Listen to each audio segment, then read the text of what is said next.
네, 안녕하세요. 진서로입니다.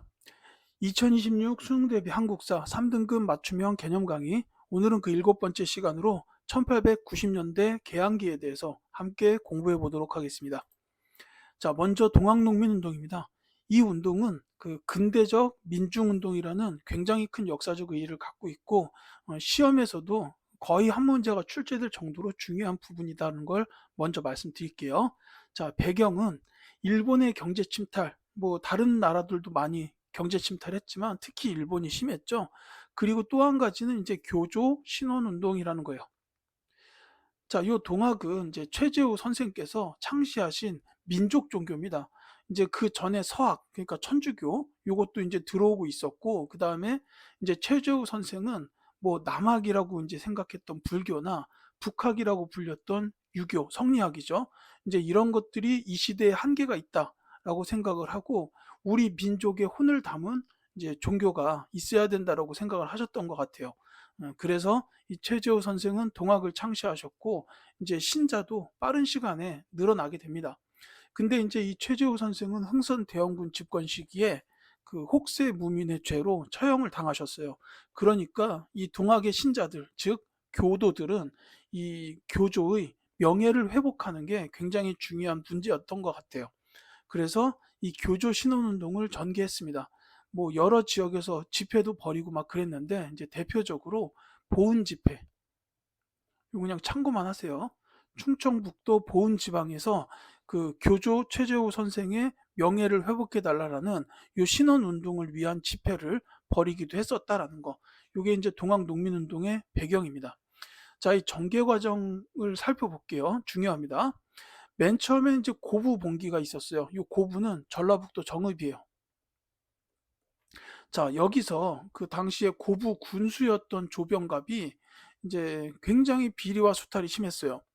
그러니까 저수지가 있는데 저수지를 또 만들어요. 필요도 없는데. 왜냐하면 저수지를 만들면 그걸 통해서 농민들한테 세금을 거둘 수 있기 때문이죠. 뭐 이런 식으로 억지로 막 세금을 더 내게 하고 막 수탈이 심하니까 이때 이제 이 고부 지역의 농민들이 봉기를 일으킵니다. 그래서 이제 이 조병갑은 결국 탄핵이 되죠. 근데 이제 이거를 조사하기 위해서 이용태라는 사람이 안핵사 조사관으로 와요. 요 안핵사는 전에 그 임술 농민 봉기 때도 말씀드렸죠. 박규수가 와서 조사하고 삼정 이정청을 설치했다. 뭐 요때도 이제 안핵사로 이용태라는 사람이 왔어요. 근데 이 이용태는 조사는 안 하고 농민들만 때려잡아요. 탄압을 합니다. 그러니까 이제 농민들이 본격적으로 백산 봉기를 일으키게 돼요. 요때 고부봉기 때는 이제 조병갑이 탄핵이 되면서 농민들이 자진적으로 해산을 했어요. 근데 이제 백산봉기 때는 멈추지 않습니다.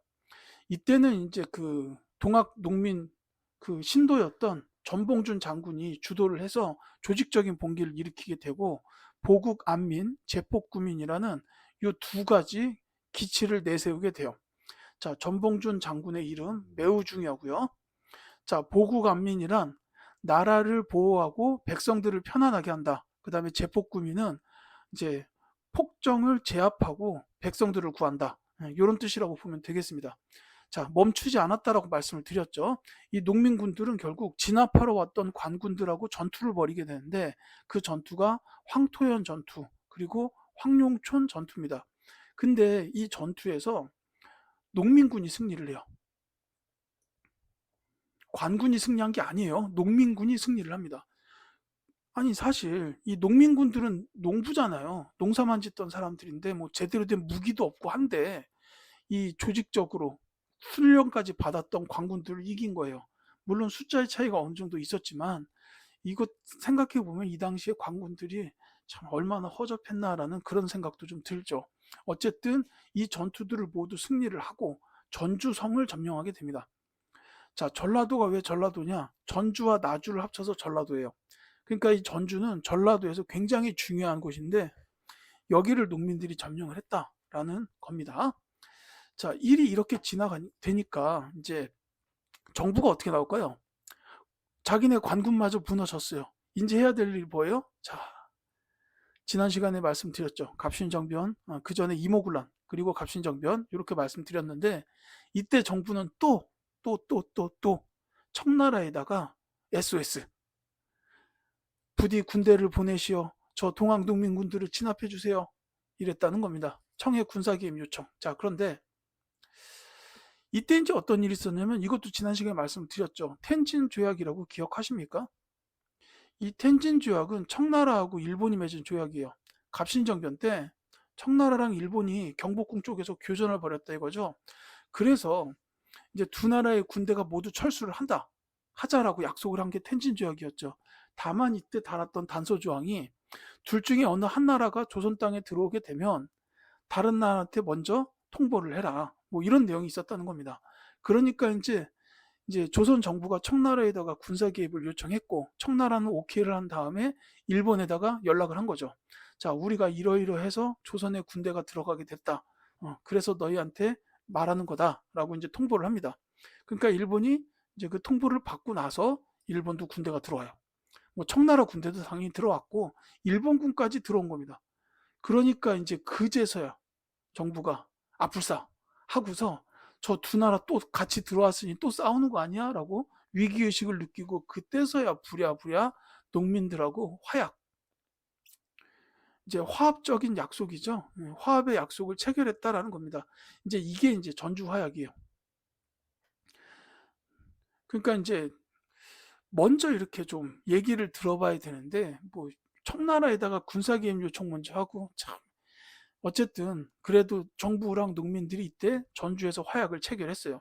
그리고 나서 이제 농민들은 집강소를 설치합니다. 이 집강소는 뭐냐면 이제 농민들의 자치 기구인데 여기서 이제 개혁안을 만들어요. 우리는 이러이러한 개혁을 추진하겠다라고 해서 개혁안을 만들고 폐정 개혁을 단행합니다. 이 폐정 개혁이라는 건 이제 잘못된 정치에 대한 개혁이란 뜻이겠죠. 그래서 요 이제 자치기구인 집강소를 설치한 다음에 폐정 개혁을 단행하게 되고 여기서 나온 개혁안들이 뭐가 있냐면 대표적으로 신분제를 폐지하자. 이건 이제 뭐 처음에 일어났던 봉기가 반봉건적인 성격도 있었지만 이제 이 당시에 신분제가 폐지되는 거는 이제 세계적인 추세이기도 했어요. 그 다음에 또 한 가지가 과부의 재가를 허용해 달라. 그러니까 이제 경국대전 그 책에 의하면은 이제 과부가 재가를 해서 만약에 이제 아들을 낳았어요. 그럼 그 아들은 과거 시험을 못 봐요. 그러니까 신분상 양반이어도 과거를 못 봐요. 뭐 이런 식으로 이제 엄청난 그 제약이 있었어요. 그러니까 실질적으로는 과부들이 재가를 하기가 어려웠죠. 근데 이제 뭐 남편이 돌아가셨어요. 근데 그 뒤로 뭐 새로운 사랑이 올 수도 있지 않냐. 뭐 이런 거 아니겠습니까? 네, 어쨌거나 이런 두 가지 내용을 내세우게 됩니다. 이건 나중에 그 가보개혁에 반영이 돼요. 자, 어쨌든 근데 여기서 문제가 되는 게 뭐냐면 이제 농민하고 정부가 화약을 맺었으니까 더 이상 군사 개입이 필요 없을 거 아닙니까? 그런데 이때 일본은 뭐 동학 농민군들을 막으려고 들어오고 이런 게 아니었어요. 이제 청나라가 조선 땅에 진입하기만을 기다리고 있었던 겁니다. 꿍꿍이가 있었죠. 이제 이때 일본은 경복궁을 불법적으로 점령을 해요. 그리고서 이제 우리나라 그 경기도 쪽 해안에서 청나라 배를 이제 습격을 하면서 청일 전쟁이 시작이 돼요. 이건 이제 조선 땅에서 싸운 일본과 청나라 사이의 전쟁입니다. 그래서 이제 경복궁 불법 점령하고 청일 전쟁이 일어나니까 이걸 이제 알게 된 동학 농민군들이 다시 한번 봉기하게 돼요. 자, 이때는 이제 지금까지는 그 앞에 다시 볼까요? 이때 뭐 조병갑의 비리 수탈로 해서 일어났고 이제 그 안핵사의 탄압을 받아가지고 봉기를 한 거예요. 요거는 그러니까 이제 신분제에 대한 저항 내지는 이제 부정부패 비리에 대한 저항이라서 반봉건적인 성격이다. 보통 이렇게 얘기합니다. 그런데 이제 일본군에 맞서서 이때 재봉기할 때는 반봉건적인 게 아니에요. 이때는 반외세적인 성격이다라고 봐야죠. 그러니까 이제 이때는 뭐 비리 수탈 이런 문제가 아니었어요. 저 일본 놈들을 막아내고 우리나라를 지키자. 임금님을 구하자. 요게 이제 이 당시에 농민군들이 일어난 이유입니다. 그래서 남접과 북접이 연합했다라는 건데 요때 접이라는 거는 이제 천주교의 교구 같은 그런 신자들의 지역 단위라고 보시면 돼요. 그러니까 이제 전라도 쪽의 남접, 그다음에 충청도 쪽의 북접, 여기 있었던 동학 교도들이 연합을 한 겁니다. 그래서 이제 농민군의 덩치가 커지고 이게 이제 논산에서 있었어요, 이 일이. 그리고 나서 이제 거기서부터 자, 이제 우리는 한양으로 가자. 나라를 구하고 임금님을 구하자 해서 한양으로 가다가 이제 공주에 있는 우금치, 요 고개를 넘으려고 합니다. 그런데 이 우금치에 이미 일본군들이 최첨단 무기 기관총으로 무장해 놓고 쫙 대기를 하고 있었어요. 그래서 이 고개를 넘으려는 동학 농민군들을 무차별적으로 총으로 빠바바박 쐈죠. 그래서 이제 결국은 이 우금치 전투에서 동학 농민군들이 이 고개를 넘지 못하고 패전을 하게 됩니다. 이제 이후에 이 전봉준 장군이 잡혀서 압송돼 오죠. 이제 그래서 결국은 이제 돌아가시게 됩니다. 지금 서울 종로의 종강역 쪽에 가보면은 거기 출구의 사거리에 전봉준 장군의 동상이 서 있어요. 그 동상이 서 있는 그 자리가 바로 그 전봉준 장군께서 돌아가셨던 자리다. 이렇게 이제 남아 있고요. 그 다음에 이제 이 우금치는 이제 저도 가봤어요. 근데 이제 공주 분들은 여기를 우금티라고 부르더라고요. 예, 뭐 그런 건 그냥 TMI. 근데 어쨌든 이 동학 농민운동 중에서 두 번째 일어난 거는 일본군에 맞서서 나라를 지켜야겠다라는 반외세적인 성격이 강한 봉기였다. 이렇게 보시면 되겠습니다. 다만 이게 역사적인 의미로 봤을 때 제가 처음에 말씀드렸듯이 이게 근대적 민중운동이다. 이런 이제 큰 의미가 있다라고 했고요. 비록 이제 이 우금치 전투를 통해서 이 동학 농민군들이 패배하게 됐지만 이제 이 운동이 실패라고 볼 수는 없을 것 같아요. 왜냐하면 이제 아까 집강소 개혁 말씀드렸는데 거기서 나왔던 신분제 개혁이라든지 과부의 재가형 같은 그런 시대의 흐름에 적합한 이런 내용들은 결국 바로 개혁에 반영이 돼서 이루어지게 됩니다. 그러니까 이때 백성들이 원했던 내용들이 하나하나 이루어지게 되었다라는 거죠. 그게 이제 뭐 특징 및 영향으로 말씀드렸던 반봉건 반외세적 성격, 그리고 신분 개혁에 영향을 주었다. 또 한 가지는 이 동학 농민운동이 향후에 계속되는 항일 의병 운동의 큰 영향을 미쳤어요. 이렇게 봐두시면 되겠습니다. 자, 동학 농민운동이 벌어지던 그 시기에 이 1차 갑오개혁이 거의 같은 시기에 일어났다고 보시면 되겠어요. 자, 일본이 내정개혁을 강요하면서 김홍직 내각이 수립되고 군국 기무처가 설치됐다라는 겁니다. 이것도 이제 그 개혁을 추진하기 위해서 설치한 기구예요. 자, 1880년대에는 통리 기무아문이 있었죠. 이제 개항 초기에 개화 정책을 실행하기 위해서 설치했던 기구 통리 기무아문 기억하시고, 지금 이제 이건 1894년이에요. 여기서는 이제 갑오개혁 때는 군국 기무처, 뭐 이렇게 시대별로 따로따로 암기까지 하실 필요는 없지만 이렇게 되는구나 정도 이해하시면 되겠습니다. 자, 요 1차 갑오개혁 때 주요 개혁된 내용이 뭐냐면 신분제 폐지 나오죠. 그 다음에 과거제도 폐지가 돼요. 고려의 광종 때부터 시작됐던 중앙관리의 인재 선발 방식, 이 과거제가 갑오개혁에 와서 폐지가 됩니다. 그 다음에 중앙부처가 조정이 되는데 이제 그 전까지는 계속 의정부 6조 체제로 이어졌던 조선의 조정이 이제 의정부 8아문 체계로 바뀌게 돼요. 그 다음에 신분제가 폐지됐으니 노비도 없어져야죠. 공노비, 사노비 혁파됐고요. 그 다음에 동학농민군이 요구했던 과부의 제거 허용 이 시기에 이루어집니다. 그러니까 이게 집강수에서 개혁안이 나오자마자 얼마 되지 않아서 이루어진 거예요. 이게 같은 해입니다. 갑오년이. 동학농민운동도 1894년, 이 갑오개혁도 1894년이에요.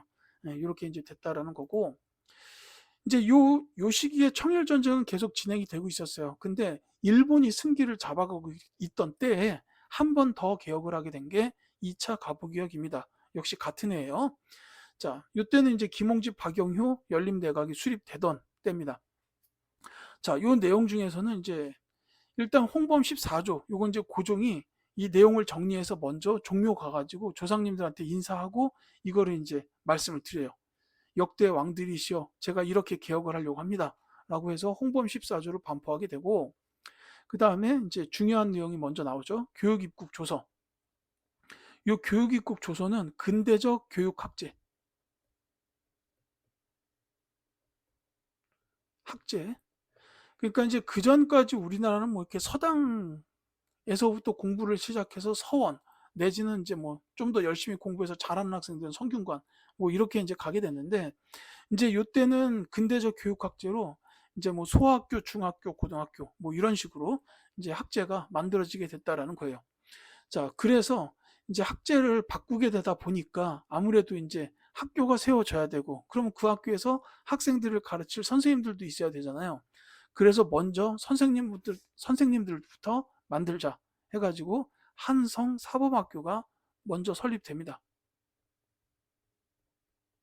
그러니까는 학교를 만들려면 선생님이 필요하니까 선생님을 양성하는 기관, 한성사범학교가 나오게 됐다 이거고. 자, 내각제가 시행이 되는데 이제 좀 전까지 이제 또 의정부 8암원으로 바뀌어 있었잖아요. 근데 이걸 갖다가 내각제도를 시행하면서 내각 7부 이렇게 이제 조정을 다시 한번 하고, 그 다음에 이제 조선의 8도 지방행정구역을 23부로 세분화해요. 물론 이건 나중에 13도로 다시 통폐합이 됩니다. 자, 그 다음에 이제 사법권 독립. 이제 그 전까지는 그 도의 관찰사가 이제 뭐 군사적인 권한도 있었고 행정적인 것도 맡았고, 그 다음에 이제 사법권도 갖고 있었어요. 그러니까 이때는 억울한 일이 있으면은 사또한테 갔던 거예요. 아니면 관찰사한테 가든가. 지금으로 따지자면 뭐 서울 시민이 억울한 일이 생겼는데 서울시청으로 간다라는 거죠. 근데 실제로 지금은 어때요? 억울한 일이 있으면 변호사 사무실 거쳐서 법원으로 가게 되는 겁니다. 그러니까 그런 체계가 처음 만들어진 게 요 시기예요. 그러니까 재판소가 설치됐다. 그래서 요거는 사법권이 독립이 됐다라고 이렇게 보시면 되겠습니다. 자, 그 다음 해가 1895 을미년인데 이때도 개혁이 이루어져요. 이 과정은 좀 봐야 됩니다. 자, 청일 전쟁에서 결국은 일본이 승리를 해요. 그 다음에 랴오뚱 반도, 이거 요동반도입니다. 자, 이제 이 요동반도가 저기 고려시대 말기에 그 명나라가 막 우리 천령 이북 지역을 내놔 막 이러니까는 이제 최영 장군이 이성계 불러다가 야, 너 가서 요동반도 정벌하고 와 하는 그 요동반도가 지금 여기 써 있는 랴오뚱 반도예요. 물론 이성계는 요동반도 가다 말고 위화도에서 병력을 돌리죠. 자, 근데 어쨌든 이 요동반도를 일본이 이제 차지하게 됩니다. 청나라하고 시모노세키 조약을 맺어서 이제 조선에서 너네 완전히 나가 해가지고 청나라랑 이제 조약을 맺습니다. 그 조약 내용 중에 보면 이 요동반도를 일본이 가져간다라는 게 있어요. 그런데 일본이 깃발을 꽂으려고 요동반도에 갔더니 러시아랑 프랑스랑 독일 이 세 나라가 이제 간섭을 한 거예요. 네가 왜 이 요동반도를 차지하겠다고 난리냐? 뭐 이런 식으로 이제 나온 거예요. 그래서 일본은 결국 이 반도를 차지하지 못하고 다시 돌려줍니다. 그러니까 이제 이 모습을 본 고종이 와, 러시아 세네? 일본만 센 줄 알았더니 러시아가 더 세네? 라고 생각해서 이제 안 그래도 지금 조선에서 일본의 영향력이 점점 커지고 있던 시기니까 저 러시아를 좀 더 끌어들여서 일본의 힘을 줄여야겠다라는 그런 시도를 하게 돼요. 그러니까 이제 그 사실을 알게 된 일본이 이제 명성황후를 시해하게 된 겁니다. 이제 러시아랑 가장 친한 세력이 어디지라고 봤더니 이제 그게 민씨 세력인 거고, 그럼 민씨 세력의 대빵이 누구냐? 명성황후잖아요. 그래서 일본이 이제 명성황후를 시해했다. 이게 이제 을미사변이죠. 이제 그러고 나서 이제 조선한테 너네 다시 한번 개혁해야겠어 라고 개혁을 강요했다라는 게 바로 이 을미 개혁이 되는 겁니다. 요게 이제 시험에 나오게 되면은 그래서 국모께서 돌아가셨다 막 이런 식으로 나오게 돼요. 어쨌든 명성 황후가 이제 당시에 조선의 국모였습니다. 그러니까 국모께서 돌아가셨다 막 방이 붙어가지고 이게 이제 시험 문제 본문에 나오는 경우가 많이 있었어요. 자, 이 을미기억의 주요 내용 제가 세 가지 써놨는데 시험에서는 두 가지 정도만 기억하시면 돼요.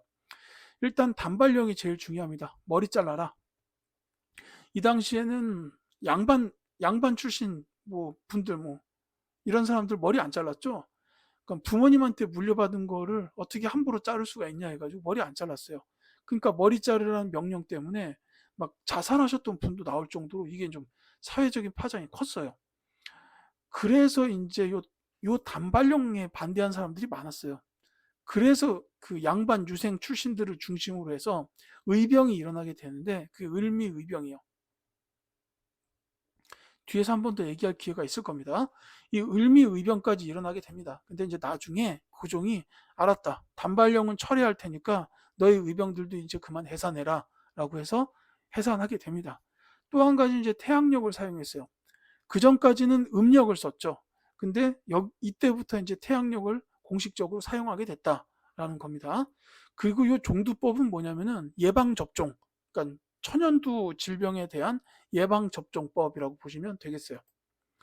자, 그 뒤에가 이제 아관파천이 일어나게 되는데, 이 아관파천이라는 건 러시아 공사관으로 피신한 사건을 말합니다. 이 고종 입장에서는 을미사변 일어나고 을미개혁하면서 많이 답답했을 거예요. 왜냐하면 러시아를 좀 끌어들이려고 했다. 뭐 그런 것 때문에 이제 뭐 자기 아내까지 죽었어요. 그러니까 이제 이 무지막지한 일본 놈들이 뭐 이제 깨딱하면 이제 자기도 죽일 수 있겠구나 이렇게 생각할 수 있겠죠. 당연히. 심지어 이제 고종이 정치를 할 때 옆에서 이제 다 보고 있어요. 그러니까 신변적인 위협을 분명히 느꼈을 겁니다. 그리고 이제 한 가지가 더 있다면 일본의 세력이 이 당시에 조선에서 엄청나게 강해져 있던 때였어요. 그러니까 저 세력을 분명히 눌러놓을 필요가 있다라는 것도 이제 있었을 겁니다. 이건 이제 정치적인 판단이겠죠. 자, 어쨌든 그래서 고종이 러시아 공사관으로 새벽에 몰래 피신을 하게 돼요.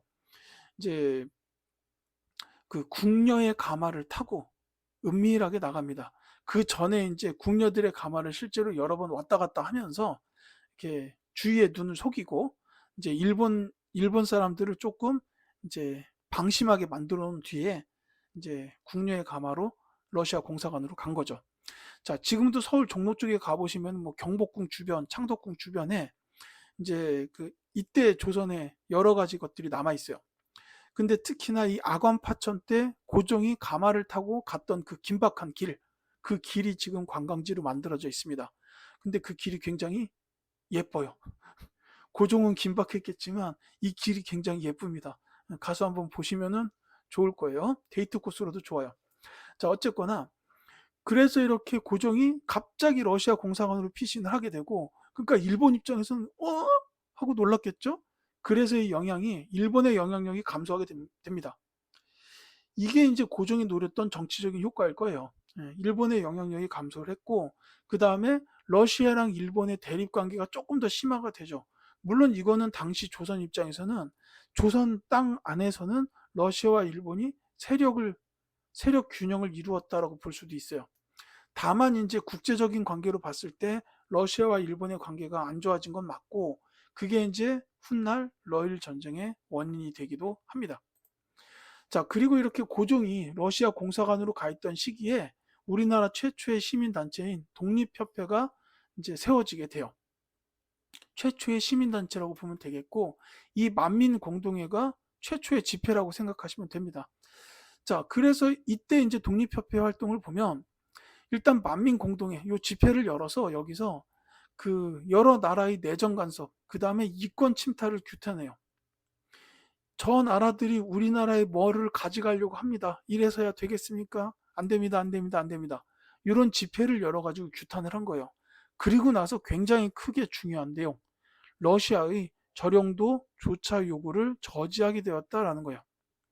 자, 저령도는 지금 부산에 있는 영도, 섬입니다.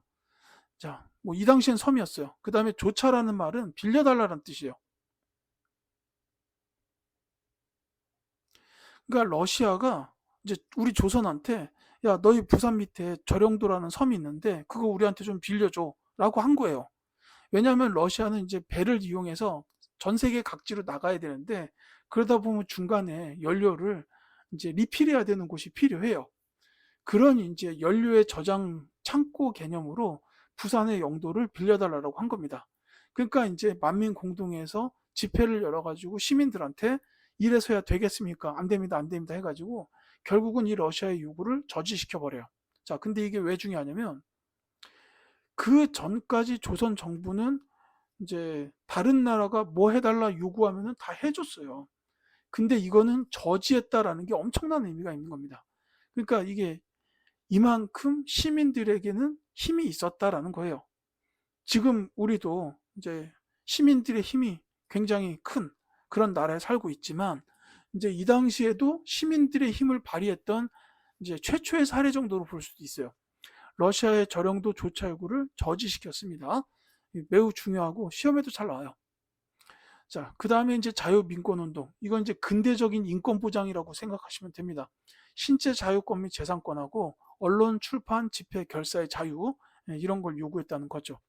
그 다음에는 자강개혁운동이라고 했는데, 자, 이 만민공동회를 통해서 러시아의 저령도 조차 요구를 저지했어요. 아, 이게 효과가 크구나. 그러니까 관민공동회까지 열리게 돼요. 정부의 관리들까지 같이 참여하는 집회죠. 이 관민공동회가 열리게 되고 여기서부터 헌의 6조를 결의를 하게 돼요. 이렇게 해서 더 좋은 나라로 나아가자. 이런 이제 헌의 6조를 결의하게 되는데 여기서 이제 한 가지 이제 특이한 점이 있었어요. 뭐냐면 여기 헌의 6조의 내용 중에 보면은 중추원을 개편해 가지고 이제 의회 설립을 추진한다라는 그런 관제가 들어 있었어요. 그러니까 이 의회 설립을 추진한다는 건, 요 의회는 지금 우리의 국회 같은 거죠. 그러니까 입법부를 따로 만들겠다. 이런 뜻인데, 요게 이제 그러니까 입헌 군주제의 나라로 이제 변화해서 나아갔으면 좋겠다는 뜻이 담겨 있을 거예요. 그러니까 이 입헌 군주제면은 왕의 존재는 인정을 합니다. 근데 왕도 헌법의 적용을 받는 대상인 거예요. 그 전에 전제군주제는 뭐예요? 아무리 법전이 있어도 왕의 명령으로 법을 뒤집을 수도 있고요. 그러니까 왕의 명령이 곧 법인, 이런 나라가 전제군주제입니다. 근데 이 입헌군주제는 아니죠. 왕 위에 헌법을 두겠다. 이겁니다. 그래서 이때 이제 입헌군주제로의 변화를 이제 추진하려고 했던 거예요. 그 외의 활동으로는 이제 독립문이나 독립신문 이런 것들이 나오면 아, 이것도 독립협회구나, 이렇게 이해하시면 되겠습니다. 다만 이제 이런 흐름을 지켜보던 고종은 이 의회 설립 추진 이게 마음에 안 들었을 거예요. 그러니까 군대까지 동원해서 독립협회를 해산시켜 버렸다라는 이런 게 있죠. 자, 그 뒤에 바로 이어서 이제 고종은 제국을 수립하게 됩니다. 이제 우리나라에 있었던 유일한 황제국이죠. 대한제국입니다. 이제 이때까지도 고종은 계속 이제 러시아 공사관에서 정치를 하고 있던 때였어요. 그러니까 이제 돌아오십시오. 왕이 왜 거기 계십니까? 황국 여론이 고조가 됐고, 이제 물론 자주권에도 계속적인 위협이 있었을 거예요. 어떻게 보면 그 아관파천이라는 게 그 임시방편일 수밖에 없잖아요. 러시아의 힘이 커지는 거니까 또. 그래서 이제 결국 고종은 이제 다시 그 창덕궁으로 돌아와서 대한제국의 수립을 선포합니다. 나는 이제부터 대한제국의 황제이니라, 이렇게 된 거고, 거기에 맞춰서 대한국 국제를 반포하게 돼요. 이제 여기에 보면 황제 전제정치 명문화가 나와 있죠. 그러니까는 이제 그 독립협회에서 관민공동회 열면서 했던 게 의회 설립의 추진, 즉 입헌군주제로 가는 거, 뭐 이런 것 쪽이었다면 고종은 전제정치를 원했던 것 같아요. 그래서 이제 대한국 국제에 황제 전제정치가 들어가 있었고, 뒤이어서 고종은 결국 이제 또 한 번의 개혁을 벌입니다. 고종이 주도한 개혁이에요. 이건 광무개혁. 자, 이 특징은 뭐냐면 구본 신참의 원칙. 자, 이 구본 신참이라는 거는 옛날의 것을 근본으로 하되 새로운 것은 참고한다라는 그런 뜻으로 보시면 돼요. 자, 그 구본 신참의 원칙에 따라서 점진적으로 개혁을 추진하자라는 거였고, 이제 여기 주요 내용으로는 황권 강화. 자, 제가 전제군주제 추구했다 그랬죠. 그래서 황권 강화. 이 국내부라는 건 황실과 관련된 부서고, 원수부는 이제 황제가 군사의 통수권을 가지고 있다. 이제 그거랑 관련된 군 지휘계통의 부서예요. 근데 이제 가장 중요한 건 이겁니다. 양전 사업 및 지계 발급. 이건 이제 토지 조사 사업이에요. 그리고 이 지계는 바로 토지 문서입니다. 이렇게 토지를 정확하게 조사를 해가지고 문서화 시켜 놔야 세금을 걷는 게 효율적이고 좋아요. 그러니까 이 광무개혁의 핵심은 양전 사업 및 지계 발급이다라고 보시면 되겠고, 그 다음에 이제 이 시기에 전기나 전차, 전화 이런 거 있었고, 전시는 그 전부터 있었어요. 그래서 이제 전기, 전차, 전화, 이게 이제 그 한성 수도 지역을 중심으로 해서 이제 점점점 전국적으로 퍼져나가게 되고, 그 다음에 철도 부설, 이것도 그 경인선부터 시작해서 인천과 서울 연결한 거죠. 거기서부터 이제 경부선, 경의선 이렇게 이제 부설이 되기 시작한다라는 게 이 시기에 있었던 개혁의 일이에요. 다만 이 광무개혁은 이제 그 4, 5년 뒤에 러일 전쟁이 일어나고 그 다음에 이제 여기서부터 또 일본이 슬슬 승기를 잡기 시작해요. 그때 이제 일제가 고문 정치를 시작하게 되는데 이 고문 정치가 시행이 되면서 이 광무개혁은 중단되고 맙니다. 자, 이렇게 해서 이제 1890년대 개항기에 있었던 일들을 이제 살펴봤어요. 핵심적인 내용만 다시 말씀을 드릴게요. 자, 동학 농민운동은 이제 민중들이 일으킨 근대적인 민주운동이다라는 거였죠. 이제 전봉준 장군의 이름 꼭 기억하시고요. 이게 이제 뭐 1차 운동은 반봉건적인 성격, 2차 운동은 반외세적인 성격입니다. 근데 이 성격까지 막 1차, 2차 나눠서 기억하실 필요까지는 없어요. 다만 여기서 중요한 거는 이제 동학 농민군들이 정부하고 전주 화약을 맺은 후에 집강소를 설치해서 여기서 개혁을 추진했다라는 이것만 기억하시면 충분해요. 자, 그 다음에 갑오개혁은 1차, 2차 나눠져 가지고 진행이 됐지만 이것도 시험에서 1차, 2차를 반드시 구분할 필요는 아마 없을 겁니다. 다만 주요 개혁의 내용들은 좀 기억하실 필요가 있어요. 자, 신분제 폐지, 과거제 폐지, 그 다음에 과부들의 제거 허용도 중요하고요.